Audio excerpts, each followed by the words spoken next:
رجل فظ غليظ،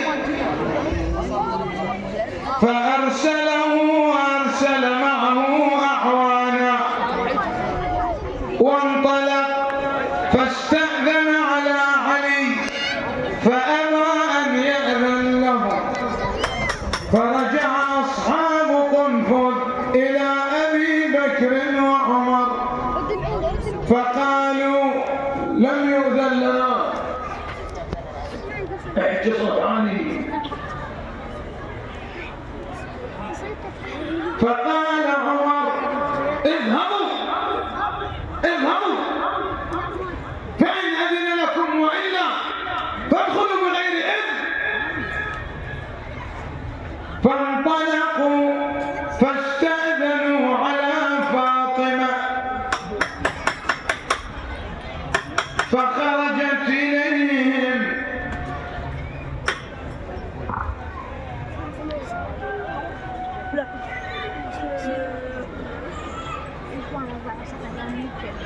فقالت أحرج عليكم أن تدخلوا علي بيتي بغير، أحرج عليكم، ما أسرع ما أنتم رسول الله.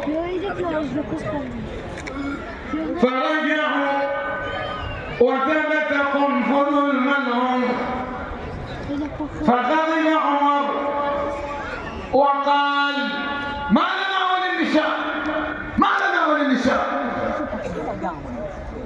قوموا بنا إليه.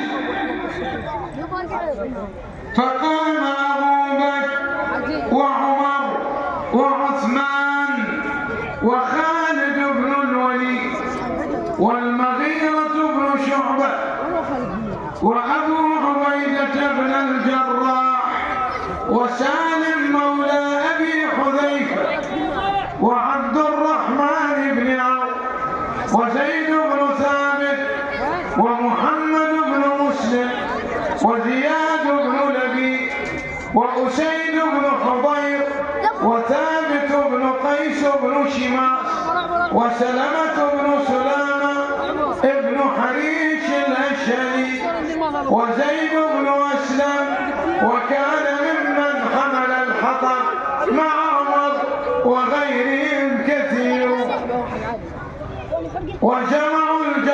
وجمعوا الحطب الجز لإحراق بيت أمير المؤمنين وفاطمة والحسن والحسين وزينب وأم كلثوم وفضة. ولما انتهوا إلى بيت أمير المؤمنين جعلوا الحطب حول منزل علي وفاطمة.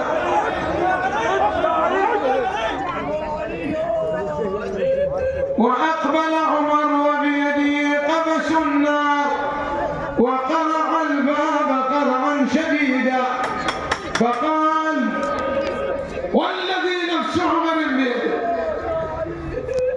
لتخرجن يا علي أو لأهرقنها على من فيها، اخرج يا علي وإلا كسرنا عليك بابك، اخرج يا علي اخرج وإلا أحرقنا البيت عليكم بمن فيه. فقيل له يا أبا حفص إن فيها فاطمة. فقال عمر وين كانت فاطمة؟ سنلتقي أنا وفاطمة. فخرجت فاطمة ورفعت صوتها وخاطبتهم من وراء الباب وقالت ويحك يا عمر، ما هذه الجرأة على الله وعلى رسوله؟ تريد أن تقطع نسلها من الدنيا وتفنيه وتطفئ نوره والله متم نوره. يا أيها الضالون المكذبون ماذا تريدون وأي شيء تعملون؟ ثم إن عمر نحر فاطمة، يعني صاح عليها بأعلى صوته كفي يا فاطمة، فليس محمدا حاضرا ولا الملائكة آتية بالأمر والنهي والزجر من عند الله. وما علي إلا كعب من المسلمين فاختاري إن شئت خروجه لبيعة أبي بكر أو إحراقكم جميعا. فقالت فاطمة وهي باكية: اللهم إليك نشكو فقد نبيك ورسولك وصفيك وارتداد أمته علينا ومنعهم إيانا حقنا الذي جعلته في كتابك المنزل على نبيك المرسل. فقال عمر: دعي عنك يا فاطمة حمقات النساء، فلم يكن الله ليجمع لكم النبوة والخلافة. ثم قال عمر لفاطمة: اخرجي من في البيت يا فاطمة، اخرجي من في البيت وإلا أحرقته ومن فيه. فقالت فاطمة: أتحرق علي وولدي؟ قال: اي والله، أو لا يخرجن ولا يبايعن. فنادت بأعلى صوتها: يا أبتي يا رسول الله، ماذا لقينا بعدك من ابن الخطاب وابن أبي قحافة؟ فأبى الإمام الخروج للبيعة وأبى القوم أن ينصرفوا، فهجم الأوغاد ذلك الهجوم الشرس، وكان عددهم أكثر من 300 رجل كما قال مقاتل بن عطية، كلهم من الأوباش والطلقاء والمنافقين، يقدمهم عمر بن الخطاب. فأدخل قنفذ يده يروم فتح الباب، فدعا عمر بالنار فأبرمها في الباب، وأخذت النار في خشب الباب، ثم دفع الباب لكي يفتح، فوضعت الزهراء كفيها تمنعه من فتحه، فلم يستطع فتحه، فضرب كفيها بالصوت حتى رفعت يديها، ثم رفع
فصرخت وابكت: ورسول الله، ابنتك فاطمة تكذب وتضرب ويقتل جنينها في بطنها.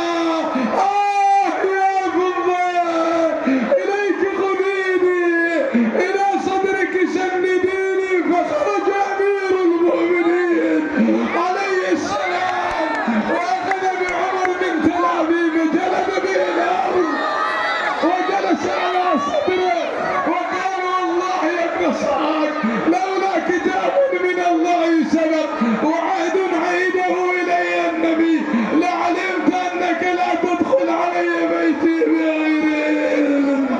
ثم قام عنه وخرج عمر يقول: قد نجوت من الأمر العظيم. وجاء أمير المؤمنين ألقى الرداء على فاطمة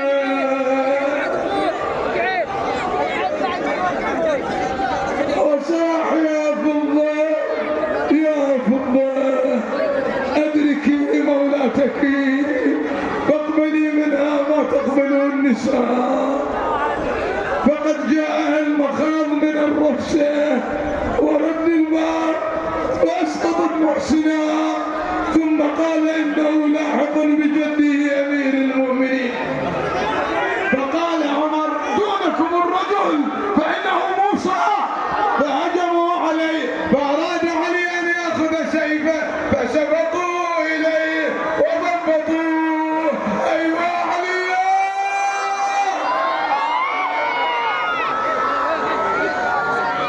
وأخذوا يجرونه وهو يعتل عتلا ويساق سوقا عنيفا. أخذوا يجرونه وسيوفهم مشرعة على رأسه، والزهراء مغمى عليها وأطفالها حولها وهم ينادون: ينطلق خضايا.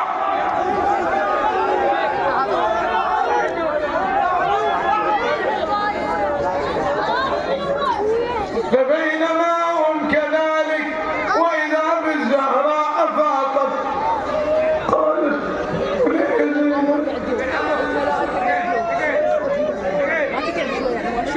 ولي زينب أين أبوك؟ قالت: الله أخرجوه مقيدا من المسجد. فخرجت فاطمة تتكئ على الحسن والحسين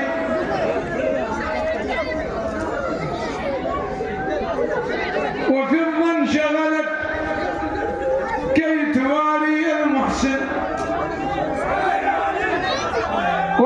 فخرجت فاطمة واضعة قميص رسول الله على رأسها آخذة بيدي ابنيها وهي تبكي وتصيح. فصرخت ونادت: يا أبا بكر، ما أسرع ما غرتم على أهل بيت رسول الله. والله لا أكلم عمر حتى ألقى الله. خلوا عن ابن عمي. ما لي ولك يا أبا بكر، تريد أن تؤتم ابني وترملني من زوجي. والله لئن لم تكف عنه لأنشرن شعري ولأضعن قميص رسول الله على رأسي ولأشقن جيبي ولآتين قبضي ولأصيحن إلى ردي. فما صالح بأكرم من الله، بأكرم على الله من أبي، ولا ناقة صالح بأكرم مني، ولا البصير بأكرم على الله من ولدي. فقال علي لسلمان: أدرك يا سلمان، أدرك ابنة محمد، فإني أرى جنبتي المدينة تكبان، والله إن نشرت شعرها وشقت جيبها وأتت قبر أبيها وصاحت إلى ربها: لا يناظر بالمدينة أن يخسف بها وبمن فيها. فأتى اتركها سلمان. فقال أمير المؤمنين لسلمان أسرع إليها إني أخاف أن يقسم بالمدينة. فجاءت فاطمة خلف علي عليه السلام، فلما نظر إليها عمر رجع إليها وجعل يلوعها بصوته وهي تستغيث ولا تغاث وتستنصر ولا ناصر، فجعل يلوعها بصوته ثم لطمها على وجهها حتى سقطت إلى الأرض. ثم قامت تعدو خلفهم لأنها أبت أن ترجع إلا ومعها علي بن أبي طالب وهي تنادي خلوا عن ابن عمي.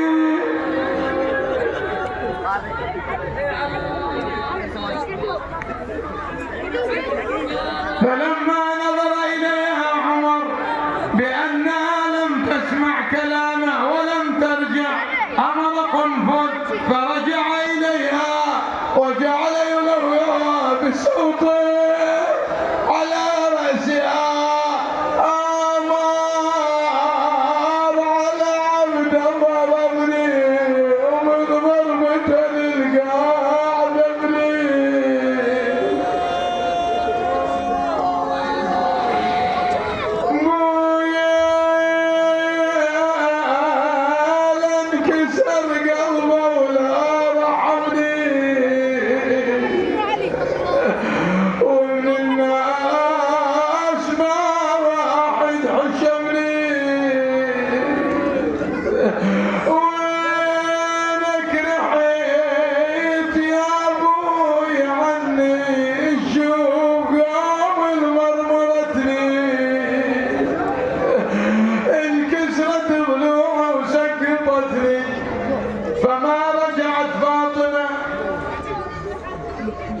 حتى رجع معها علي بن أبي طالب.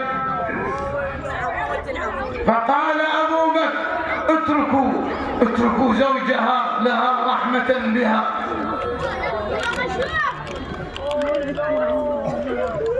فرجع علي عليه السلام منكسرا، فلما نظرت إليه فاطمة قالت كيف أنت يا فاطمة؟ قالت إن كنت بخير ما بخير. ثم رجع إلى الدار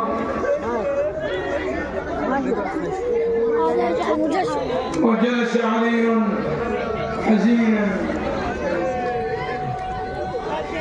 باكيا أغلق الباب ونظر إلى المسمار والدماء، ثم جلس فأنى فقال فليت ابن أبي طالب مات قبل يوم ولا يرى الغدرة الفجر كيف ازدحموا على ظلم الطالب، ولقد يعز على ابن أبي طالب أن يسود متن فاطمة ضربا. ثم قامت فاطمة ونظرت إلى علي لم تر فيه ولا جرح، قالت الحمد لله بعلي علي صالح